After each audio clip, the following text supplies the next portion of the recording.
Welcome to the podcast with your favorite cash flow guys, Mike and Blaine, giving you the best advice while having a beer. When you're running a business, there are problems every day. Let Mike and Blaine help you out and guide your way. Cheers to the good times with Mike and Blaine for business, beer, and BS. Hey, it's episode 139. I'm Mike and Blaine. I'm Mike Milan. That is my partner, Blaine Bertsch from Dryron, the CEO and founder of the best cash flow forecasting software in the world. What's up, man? How you doing? Good. We were just talking right before we started here. We both been just sprinting, and it's like we just took a deep breath. Whew, okay, let's go. And off we go. So this will be good. Take a second to get into the groove here. But I'm excited. We don't usually do Tuesdays, so doing an extra one this week to catch up a little bit. So it's gonna be fun. I don't know what happens. There's always a couple of times a year. Usually we are so rigid about this is going to happen, but there's a couple of times a year where like travel and some other things kind of pop in there. Right now with the university, it's finals. I'm heading to Baton Rouge. I mean, I just came back from New York. It's just craziness, but I'm glad we always do this. We always try to put one extra in the can just in case. Yeah, it gives us just a little tiny bit of wiggle room. Not much, but it gives us enough to keep going. So last week it was like record and roll out, like it was all almost at once. So this will be good. Catch us up a little bit, get us a little ahead. Yeah, right on. So today's going to be interesting because it has been a subject that has been on my mind for about 3 months straight because my clients has consumed them. So it became a major project on my side. That's why I kind of made it as a topic. And we're talking about client conversations, especially when the relationship is fragile and it's at the most fragile point when there's a problem. So that's kind of what I wanted to talk about today. And then because of that, I'm going to talk about my first beer, Tweak, right? This is a Mike Milan beer. So yeah, you've had it? You nice know one. it? Oh, I've had it. I've had that. Yeah, good pick, Mike. Mike, Baltimore Mike. That's a good pick. That's right. That's our other sponsor, Baltimore Mike, Mike Milan. Now it sounds weird because there's two Mike Milans and all that, but anyway, I want you to be able to tweak conversations, right? That's why I kind of picked it out of the fridge today, to be able to tweak some conversations. But he is a good friend of the show. He actually showed me today the top two teams to win the Super Bowl this year: Kansas City Chiefs, Baltimore Ravens. Oh, really? So if you're going to put your bets in, which means that there's going to be another Mike Milan Bowl, which means that decanter right there is going to be all up for grabs very quickly. So that thing's up for grabs. Two top teams, but Mike Milan, thank you. I'm going to have one on you today. Nice, and that's a good pick. That's Avery, I believe. That's it is. Sorry, yeah, it is. This is Avery, and I forget what the brew. I think it's pretty heavy. It looks like it's double digits. Tweak's got a little bit of bite to it. That's that's shit. That's 13%, 13.1. Yeah. Oh, this is gonna be one. This is gonna be terrible. That's a nice beer. That was a good pick, Mike. That's a beautiful beer. So Avery's got some really nice. They're barrel aged stouts and they're just gorgeous beers. So that's really good. So this week it's funny because you're talking about client conversations, and all I thought was, just like how do you bring something that's clear? Just clear as a bell. That's what came to mind. And so I got this one. It's just double IPA. That's the can. It all it says there is double IPA on a tan background. And it's from a brewery called Sawback in Alberta here in Red Deer. It's actually a cool looking can. I just thought, yeah, that's cool. It's just as clear as a bell. And so that's why I grabbed that can out of the fridge today. And it's a nice beer. It's 8%. So I'll carry us if we run into trouble. Well, is that like a river or a creek? What is their logo there? It looks like on the river. Maybe that's what it is. Maybe the shape of a map creek right by the brewery, or you see how the system works? So yeah. So it's I'm just reading the can here. So our connection to the Rockies, Sawback represents the origin of the Red Deer River, our city's water source. So it goes on. But that is I guess the river. And I bet you that's actually probably a map of the Red Deer River just going through Red Deer. So that's kind of cool. That's a neat one. So and it's a good beer. So it's kind of a fun one to grab. Yeah, speaking of beer and beer sponsors, I'm going to talk about Rachel over at Gentle Frog, man. She's always one of our best beer sponsors. If you need to learn QuickBooks, you have to call Rachel over at Gentle Frog. She can take you from knowing nothing, don't even know QuickBooks exists, to using it and understanding it on your own in no time at all. So if you need a little bit of help, contact Rachel over at Gentle Frog. Yeah, for sure. Thanks again, Rachel. And Larry Weinstein. Always got to talk about Larry, a sponsor for, he's been a long time sponsor, and he's going to be a long time sponsor all the way in through the summer here. And if you're looking for a CPA, you're in Houston, or no matter where you are, especially if you are a contractor, I believe that's where he's really got some special skills. Check out Larry Weinstein in Houston, and he'll help you out.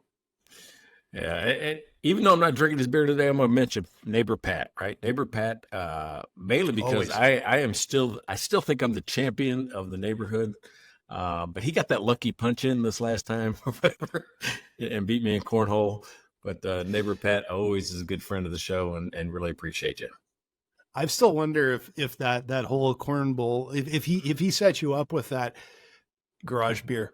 And if that just like you got it settled in your stomach, and then because those are frightening looking beer. I thought that was a good move, Pat. And you know what? Ever since I drank it, I've lost him in cornhole. So I mean, maybe there's witchcraft in it. Maybe I don't know what it was, but it was definitely. I didn't get sick. I don't want to tell people I got sick because I didn't get sick, but it just was not looking good. Yeah, there's some dark magic going on with that jug of beer. So good job, Pat. Good on you. So if you're just tuning in, you're going, what the hell is going on? I mean, these people haven't talked about anything yet except for beer and their friends. Well, that's kind of what the show's about, right? It's Mike and Blaine. It's business, beer, and BS. And we always talk about beer right up front because that's what kind of gets us going. And if you want to learn more about Mike and Blaine, go to mikeandblaine.com.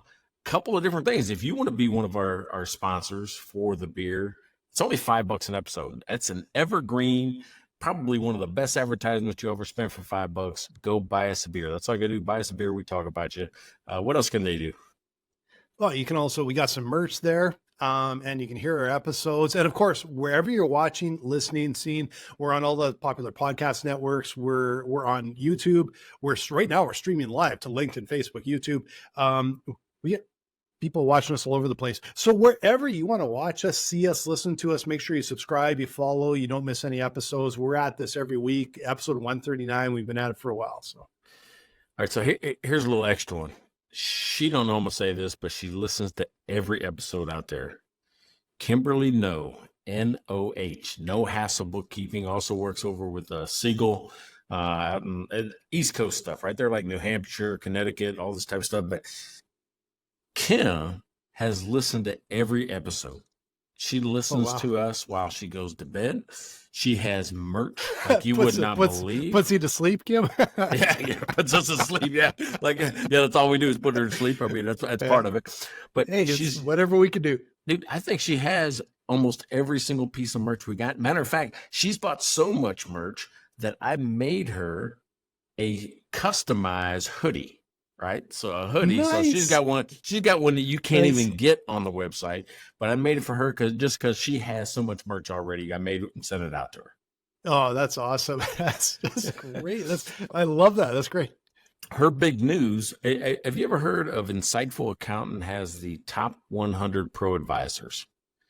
Yes. She was just named one of the top 100 pro advisors for 2024. So that's awesome. One of the reasons I wanted to bring it up. Huge. How fantastic is that? I mean, just a good job, Kim. Yeah, that's awesome. Congrats. That's a big deal. That's terrific news. And thank you so much for supporting us and listening to the episodes. And whether it's to listen or to help go to sleep, we're okay either way. That's just appreciate you. Well, she says her husband is always like, going, why are you laughing? You're always laughing at these guys. It's like these boneheads. But that's all right. Yeah. So super cool. So here's what's happened, right? So when I built Pathfinder, right, my certification course over at Cashflow Mike, I built it for two reasons, right? One was to teach people the technical skills on how to just do some of these mathematical concepts around cash flow. Mm-hmm. Then I had people go, oh, I know how to do the math. I don't know how to build the program. I don't know how to put a package together. So I added a second part, right? That not only you teach the skills, but you teach them how to put it together in a package and execute it with a client. Yeah. Well, I don't know if this is like a thread. You ever pulled on a thread on your shirt and it ends up being like this long? Sweater. Just keeps going, never stops. So that's what's happening, right? Am I going, oh, they need this. And I pulled on the thread and they go, oh, then they need this. Oh, then they need this. The next thing they need is, how do I really deliver this message to a client? Right. And what's funny is that my group settings, my group coaching sessions have become more role plays. Like, let's go through a scenario. You've got a difficult client. What do they do? What do they say to you? And we've been doing a lot of role plays. And the big hole in everybody's game was, how do I A, find the problem? B, how do I get them to take action? I already know, I know the solution based on, the clear path to cash and other stuff I teach, but how do I get them to take action? So this is the big project I was talking about at the beginning of the show. I'm writing a book, right? Because you wrote a book. I'm going to write another book. Because you'll have a second, then I'm going to have a third. So we'll just kind of be in a race. My second's been stalled for quite a while. I keep thinking, okay, in the summer I'll finish it, but I got to it for a while. Yeah, I'm like 3 months into this, and it started with just diagramming every conversation I was having, right? Meaning, oh, when I say that, it pisses people off. Don't say that anymore, right? That type of stuff. So I just diagrammed it, and I came up with 8 concepts. So today, though, I thought what I would talk to you about was, hey, what does this thing look like? And what I said up front was the most fragile point in anybody's relationship professionally with a client, with a customer, whatever it is when there's a problem. I don't care if they're returning your product, if they're complaining about your service. That's an opportunity to either strengthen the relationship or to collapse it. What do you think? Yeah, no, absolutely. And of course, a lot of my experience isn't in offering like advisory services to a client like as specific as you're talking about. But of course, I've dealt with clients for 20, 30-ish years. That's getting a little, maybe not quite 30, pretty close. And there's some hallmarks, and there's some I think it feels a bit at times, fortunately, it's a skill that you can learn, and it feels a little bit, like when you go into sales mode at times, where it's just like, your mouth's moving and you're on autopilot, and you're like, well, like it's a little bit like that. Until you have the experience and get sort of the rhythm, it's a lot more of a challenge. But what I want to sort of say is that if you don't feel that comfortable talking with clients, it's a bit of practice and figure out what works for you, because you'll get to the point where you're just really comfortable with it. And I will say, like, out of the gate, the number one thing, if you just want to remember a single thing in your mind, if you ever are in a situation, no matter if you're advising a client, talking to a client, selling a client, whatever it is, your go-to is just simply ask questions and be inquisitive. You can get incredibly far by asking questions. You won't get nearly as far by dictating, especially when you don't know what the problem is. Just ask questions. Yeah. See, did you read my book already? No. Hey, it's not done. No, of course you didn't. It's really interesting. I mean, one of the things you said was, it's like you go on autopilot. And that was one of the things that led me to believe, well, I'm going, well, what does that mean? Because people say that, what you do, how you said that, I want to do that. And I'm going, yeah. Well, what did I say? Because I'm on autopilot. And I had to really think about it. I sat down and I'm like going, how did I get to this point? How did I get to where I could have a conversation where it didn't seem salesy? It didn't seem unauthentic, right? Meaning people can pick up on that shit real fast. Like if you're not authentic on it, Yeah, absolutely. the with clients, I can sort of picture, but where I really picture it, because it's just right in line, was when we were raising a number of years ago, we were raising around a financing for dry run. So I had to do like a ton of pitches. And my first pitch was god awful. Like, I thought I had a plan. I had a little presentation deck. And it was awful. And I was so uncomfortable. And I actually ended up an investor. So, I could have been that bad, but it felt awful, like just absolutely awful. And then, after you're just going through the grind and 50, 60, whatever presentations, like pitches, I'm sure at the sort of peak when I was raising money, you could literally snap your fingers at 4 a.m. above my head and I could roll out of bed and dive into a pitch.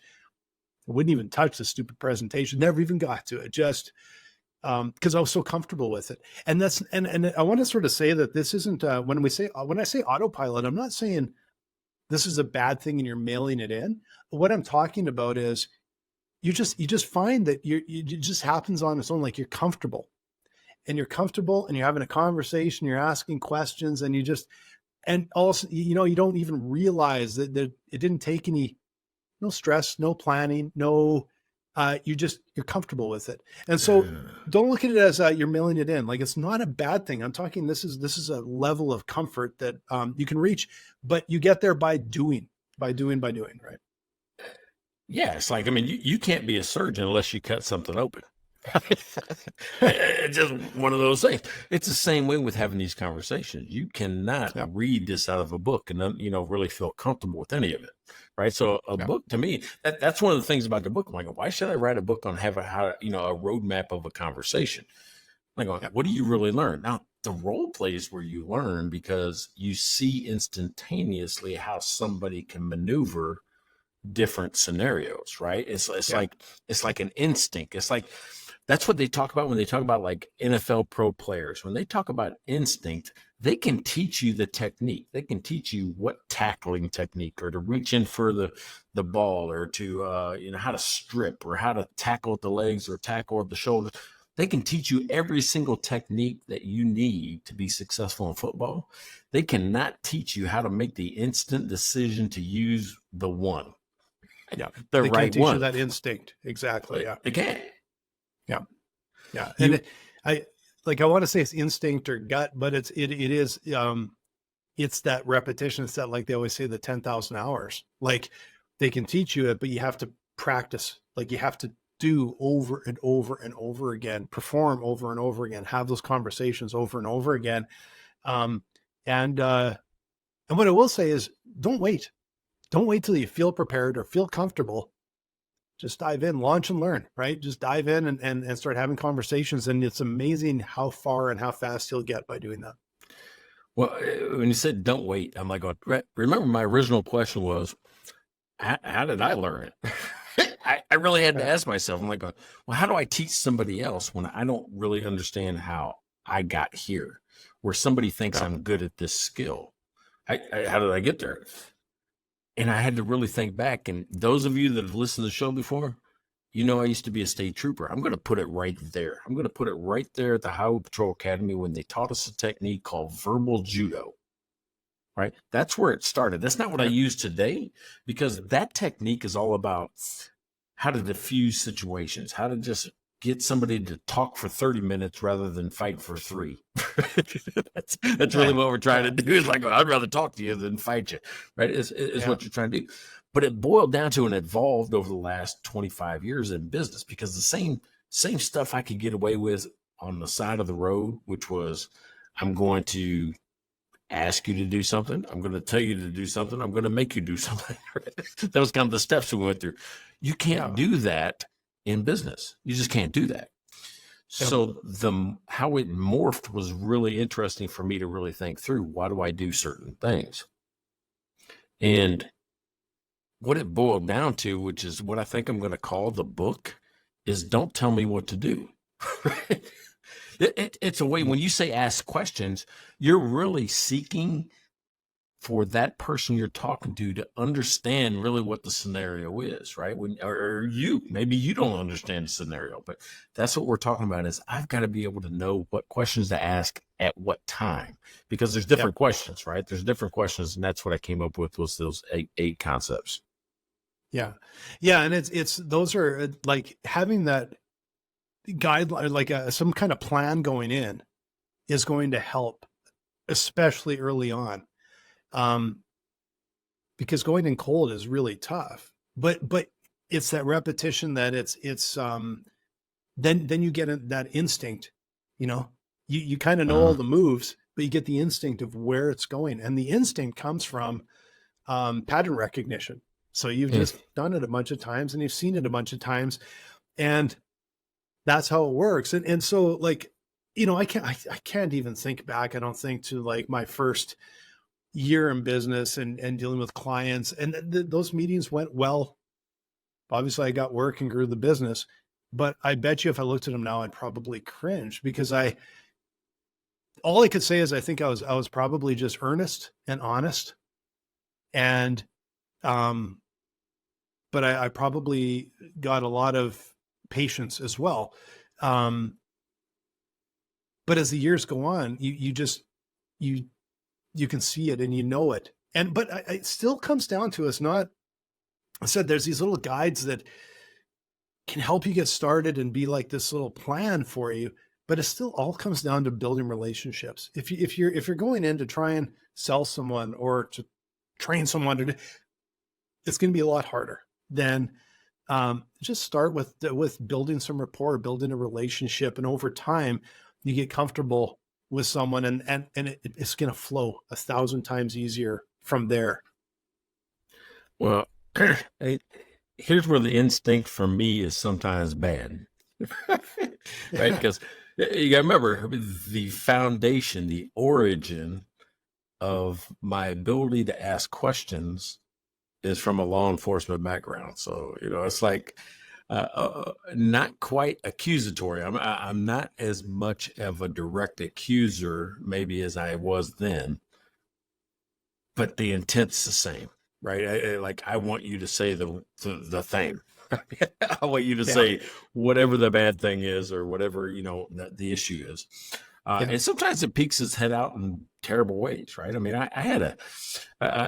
I've had conversations with personal relationships, family members, friends, and all that. And sometimes they'll say things like, "Hey, don't be copping me. Don't be putting that cop stuff on me." Like, oh shit! I thought I was just asking you questions. I thought we were in like a little heated debate here. But I guess when you walk somebody down a logical path in a kind of a fast, tempo conversation where question, where their only answer could be they're dumb. That's not good. That's a if Dale Carnegie had to win friends and influence people, mine is how to lose friends and de-influence people. Piss people off. I've done that too. So it's not always right. It's not always good. But at least in business, I've taken a softer approach and I understand it better in a business relationship. In personal ones, there's emotions involved that, kind of fuck me up. Well, it's the nature of the beast, right? I think as entrepreneurs too, and I don't know if I can characterize entrepreneurs all this way, but you have to have a level of grit, hustle, and grind just to survive, just to maintain, you have to have that, right? And that can at times can rear up. Sometimes it's an ugly head, sometimes it's a necessary head too, right? But it's something that even like I recognize in myself, and it certainly doesn't mean I'm always good at it, but I know that like I've probably said on the show before, I know if we're under pressure in the business as a business, and there's a lot of bullets flying and everything like that, what I probably should do a little bit more often is sit down and be a little bit more, let's ask questions, let's figure this out, let's do it. when it's kind of like times are tough, I'm like, let's go this way. You know, like I tend to dictate and I tend to drive and push and drive. That's not always the most effective. Honestly, sometimes it is. Sometimes that's what's needed, right? But there's other times on reflection, I'm like, no, I mishandled that. I would have got further faster or with less angst if I had handled it a different way, right?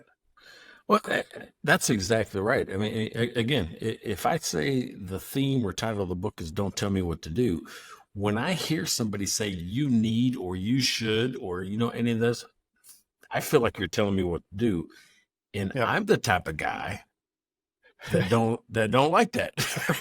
Yeah. That don't like that. So I'm going to give you a little bit of pushback, right? It's just like going, in one way or another, you're not going to get the results out of me that you're looking for because of the either tone or the aggressive nature of the driving action.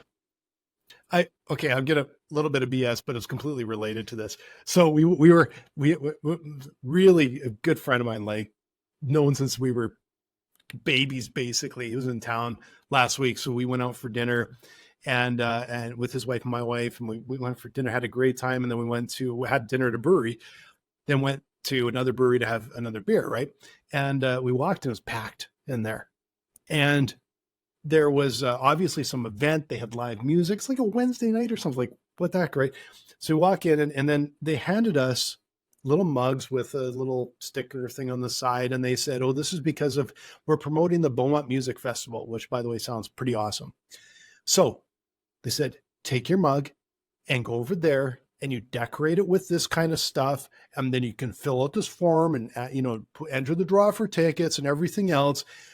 And so we walk in and go order some beer.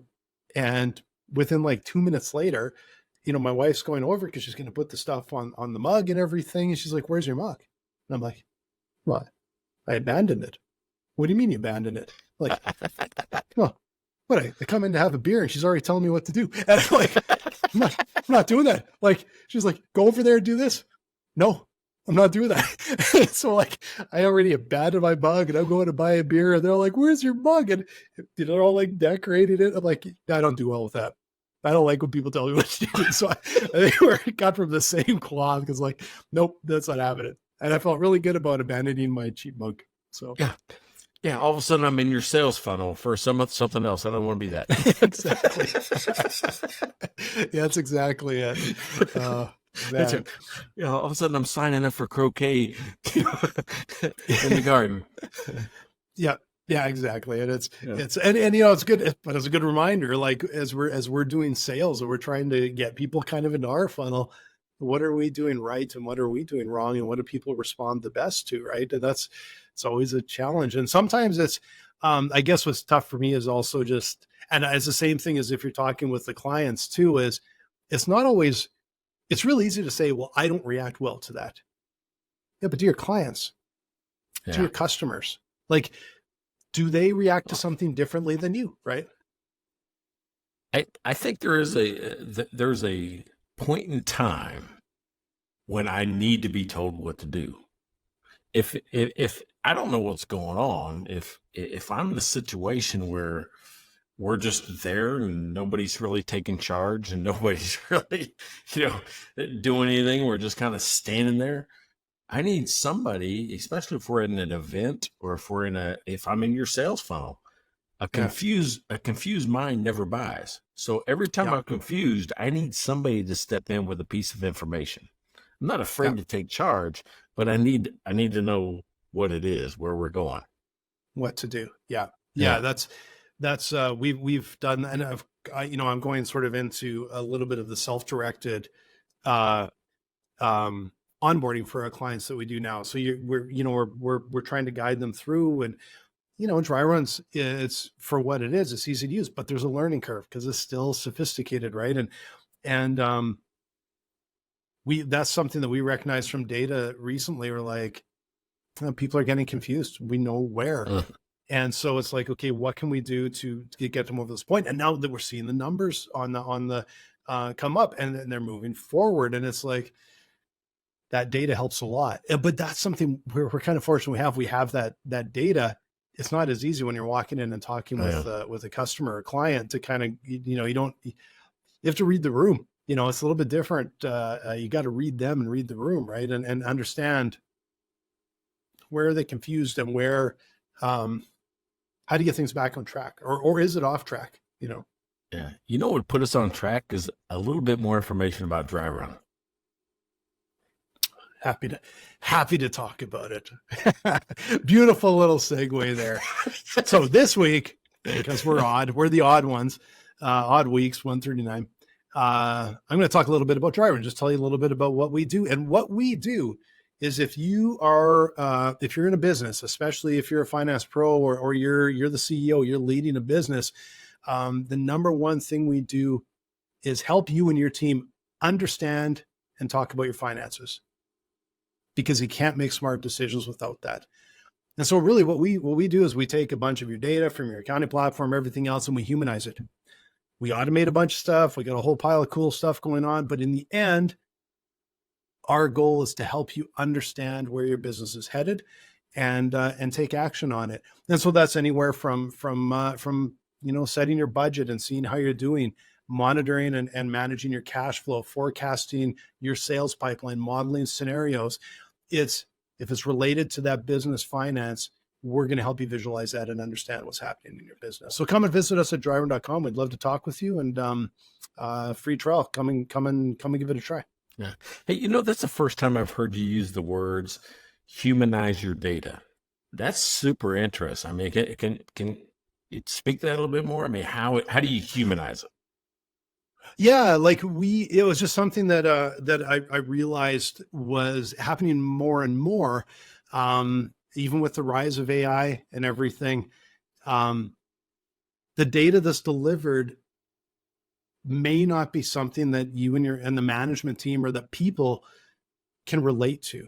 And it's tricky with people, because if it's too much information, they shut down. If it's too little information, it doesn't sink in. It's like this little balance of push and pull, and the way things are presented, where a person can kind of go, I get it. And that's what we've built up over the years, is a more and more of an understanding of when to do more, when to do less, when you got to dig in and see more, when you got to back out and see less.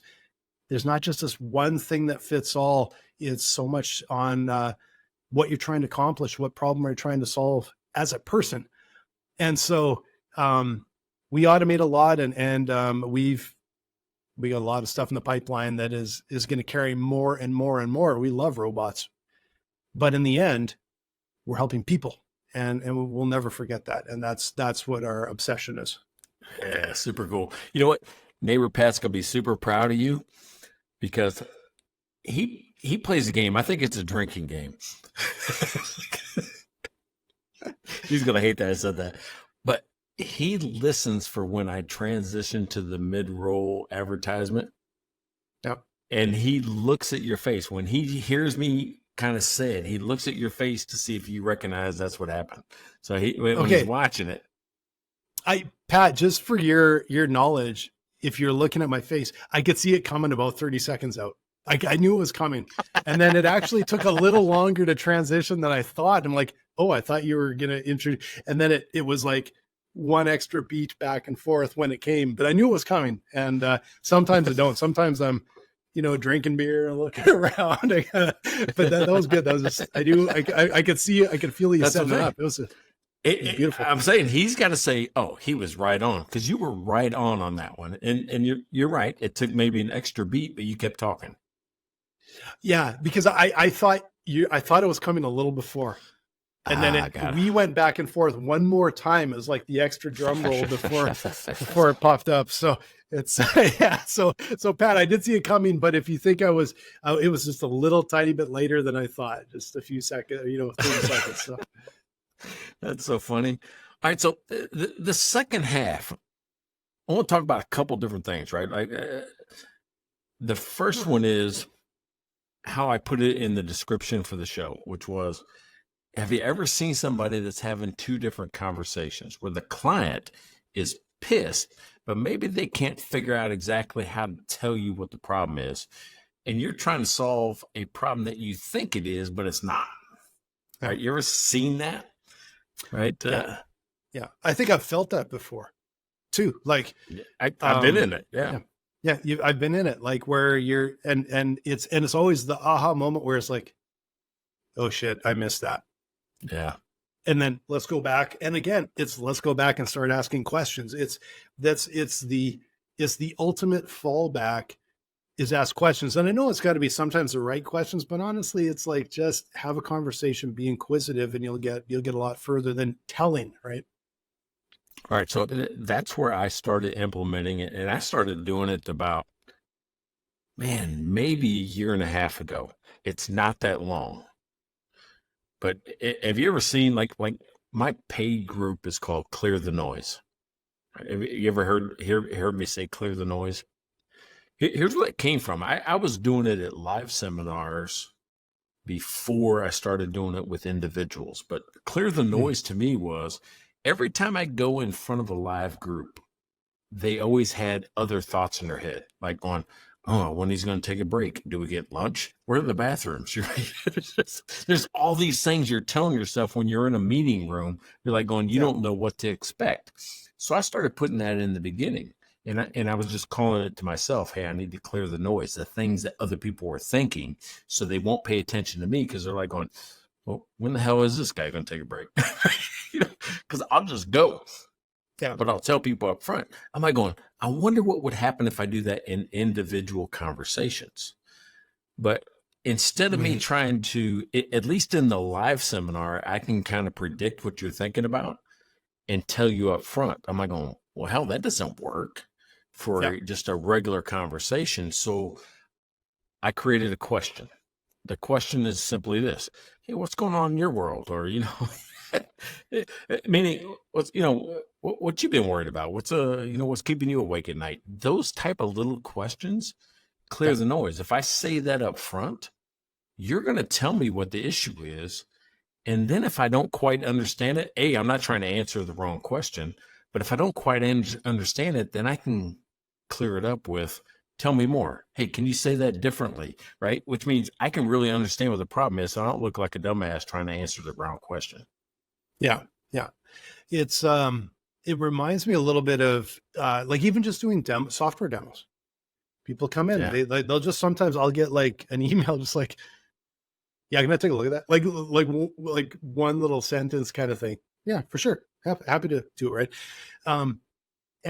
But there were times where people would come in for a demo and I would think, you know what? Well, they're giving me their time. I don't know if they have a lot of time. Let's just kind of show them the software and then I can, answer questions. Right.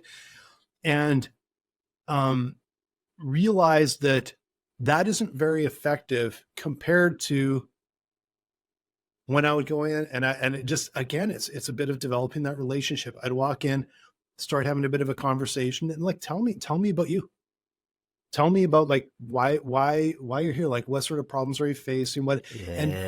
And man, I will tell you, it's, if you skip that little step thinking that you're saving them time, it just doesn't, it goes all over. But because then I can put it in context and I can say, okay, here's how it's going to relate to you. I'm going to answer your questions that I know are going to come up.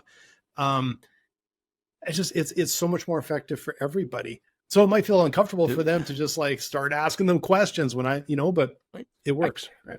I keep getting clients asking me for scripts. What's the script for that? I'm like, it's not a script. It's, you have to ask the question to understand it. That's not a script. Yeah. The script is understand it, right? Like ask the question. Like, I'm like, what do you mean by that? What do you mean? Tell me more. Say it differently. Those are things that help you understand. The script is you. The script is for you. Yeah. What do I need from the other person to be able to understand what they're telling me? Yeah. And all you need is the first question. It's just, hey, tell me about, and like you always know like their position or whatever. So I know a little tiny bit about them, but hey, tell me about yourself. Like what are, tell me about your business, or tell me about like what you do, what are some of the challenges you guys have?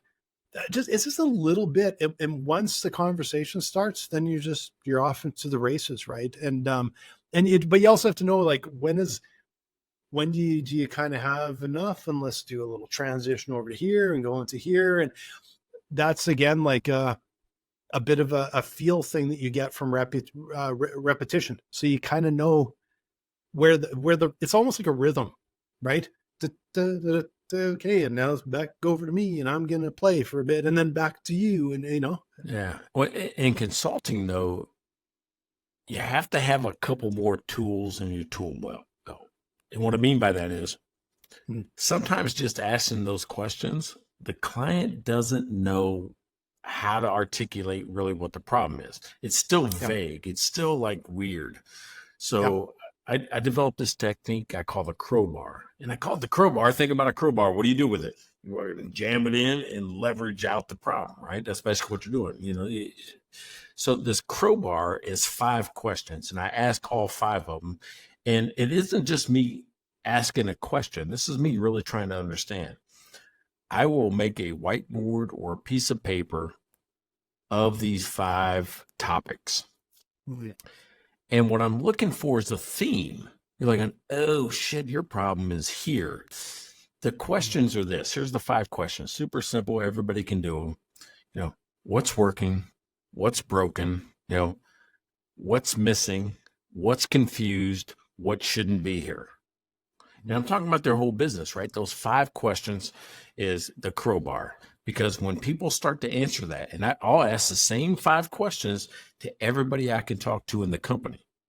And guess what? There is a theme that's going to just go like, people don't understand the pay policy. People don't understand, how this feature works. People don't understand. You'll see it all go through those 5 questions. It's disguised to look like it's just a conversation, but it's really a technique to pry the biggest burning issue that's in your company today. And you can use this tomorrow, by the way. If you listen to this, you can use it tomorrow. Those 5 questions. Yeah. It's, and that is magic in a way, because it gets you started, and it can bring you back, right? So you can venture off on a tangent, go, back to here. And it, to make sure you get all the information you need before you leave, right? So just having that little notepad with your 5 questions on there, go all over the place, take your notes and go, what am I missing? That one there. That'll bring me circle back and get us on track here. Yeah, but you say, did you see how this showed up so many different times? That means there's no clarity. There's no clarity in this issue. And if I'm doing it live in front of somebody, I'll do it on a whiteboard. And then you can draw a circle or a line through all of them across all 5 columns. And it's just like going, holy shit. And everybody sees it at once. And you've cleared the noise. Back to that other one. You've cleared the noise, and you're working on the one issue that's causing a majority of the problems. Yeah. Yeah. I will say what's interesting when you brought that up, if you ask me, like, cause our team's all remote, we're all over the place. And fortunately we get together every once in a while in person, but not as much as we would like, for sure. But the one thing more than anything that sounds really weird that I miss from having an office with all the people in the same office is the whiteboard. And we had 2 of them. We had, in my agency, we had 2 4x8s that were side by side along this entire wall. And we had, we would sit there, we would talk about it. We'd like come to the boardroom, and we would be able to just talk about all of this and walk up, jot stuff and draw stuff and point to stuff. It was so great. Like that I miss more than anything. Dude, I got to tell you what, if you talk to any of my students over at Trinity University or any people I've worked with in the past, I'll give them the slides, but I'll talk from the whiteboard. Yep. Because that's where it happens, right? That's where the thinking happens. That's where you connect. A slide I can't do shit with. It's just up there. It is a slide. It's there. But that, I'm like going, yeah, you're right. Let's change this number and see what happens. Let's do this, Yeah. Yeah, it's a magic. Hey, have you seen that new Vibe board? No. All right. So first of all, it's like $3,000, but it's a virtual I had to tell you that over fucking three grand, right? Better do my taxes then. Yeah. But it's like a virtual whiteboard collaboration that happens in your office for virtual teams, right? So there's a 3 grand version. There's like a 5 or 6 grand version. It's like 55 inch or 75 inch. Yeah. But you use it like a whiteboard, but people can see you using it, right? And interact on the same whiteboard with you. Yeah. Right. And it's not the computer screen that I'm looking at now. It would be like behind me. And I could go up and stand on it and write on it, and you would see me doing it. And you would see 2 screens. You would see me doing it, and you would also see the screen. Whiteboard. Yeah, you would see the whiteboard. So it's worth looking into. If I had dry run money, I could buy it. But I could buy the eraser. Here's a new pen. Yeah. No, it's I've seen technology like that for there's tech like that's been around for a lot of years, but I imagine since the Zoom era that has really risen, it's probably got a lot more popular, and I think it'd probably be really handy. It's not the same, but it's still a step towards. It's still a step towards it, right? Yeah. So all right. So let's talk about the end. I've solved the problem.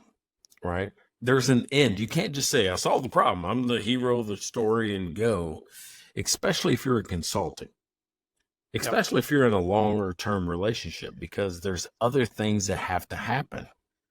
I like to think you have to anchor some of your wins, which is, hey, listen, remember when we did this? It kind of worked. You know, that helps people not only build credibility and trust and authority in what you're saying, but it's an anchor into, yes, we did something, right? Yeah. And we can point back to it, even if it's a year out, 2 years out that the next problem happens. We can point back to something where you should trust me because we did this. Yeah. And I think I'm sure you've all heard it a million times, but I still use it. You get to the end of the meeting and you go, what are next steps?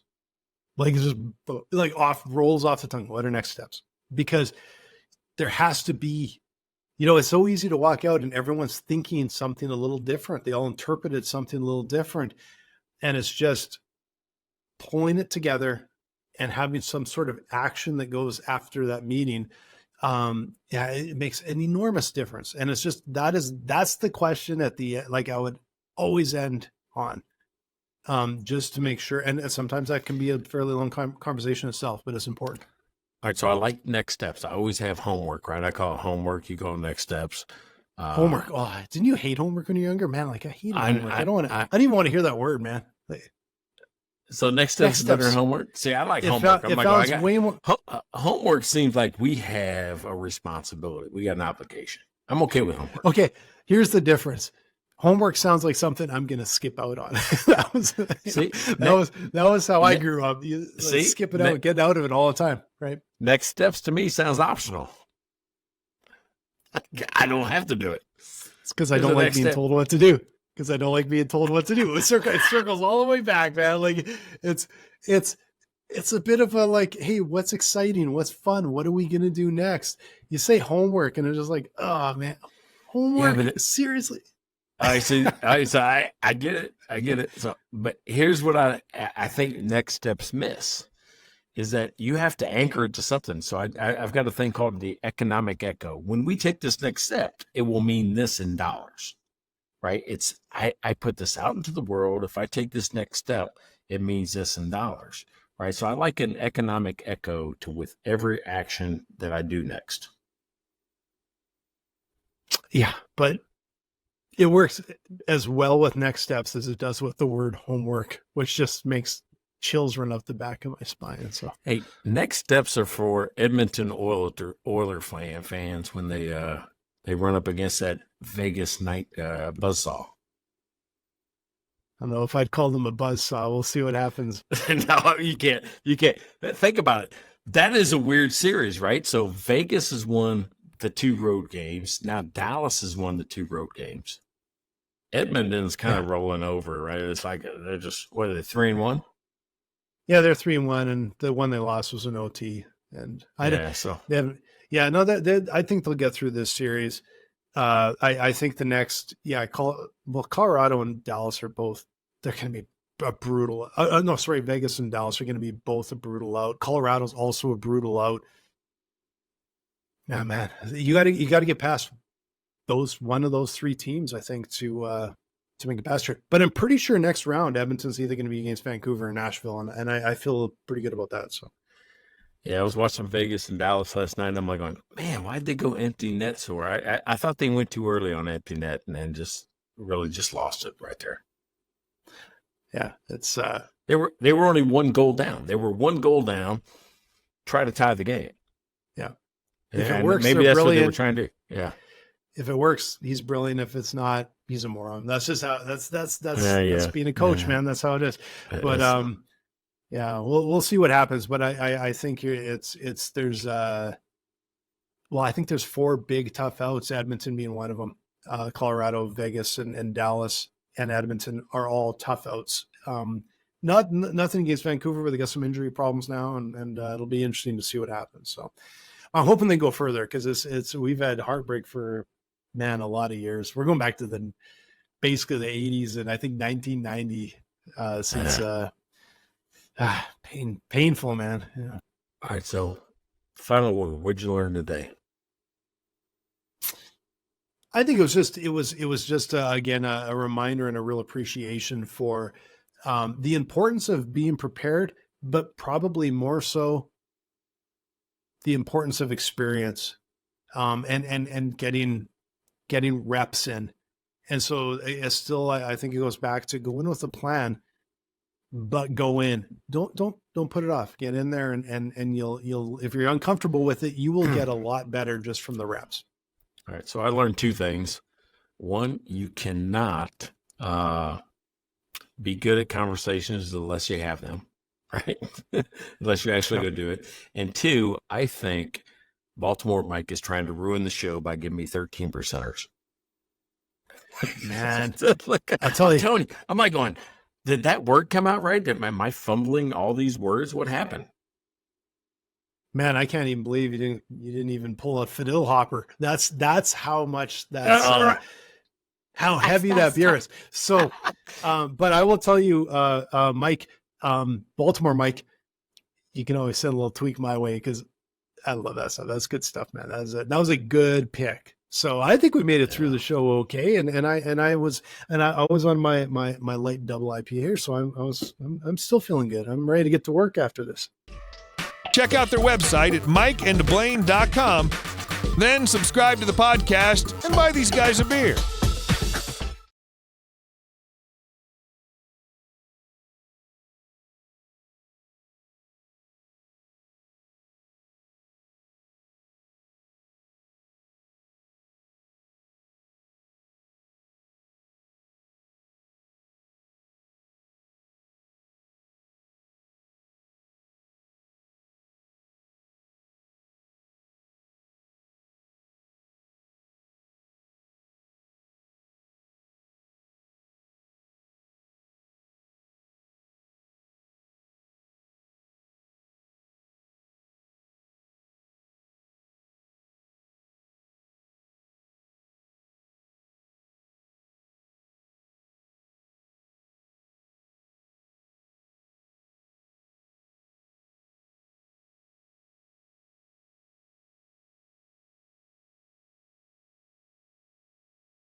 Check out their website at mikeandblaine.com, then subscribe to the podcast and buy these guys a beer.